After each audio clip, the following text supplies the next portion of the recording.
No one should buy a home. American Homes were dream. not built for people. Homes were built for banks. The bank created that product.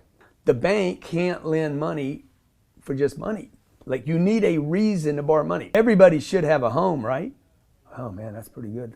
We should call it something like the American dream. And then what they did was basically those homes were built for banks, because who made all the money on the homes? Wasn't even the builder. Certainly wasn't the homeowner. It was always the banks. Grant Cardone, you are dumb. Or is he?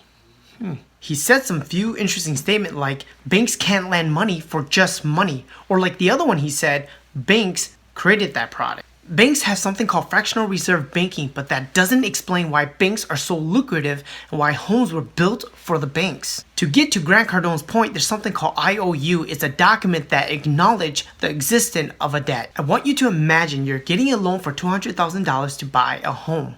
You go to the bank and ask for a mortgage. Once you pass all the necessary check, the banks will present you a debt contract for you to sign. Once you sign that loan agreement, you have created an IOU note.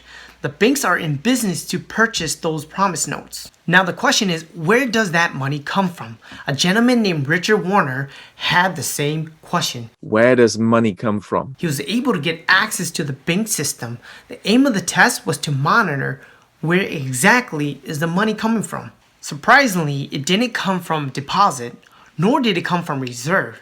It was created in thin air. Banks are pretty much magicians.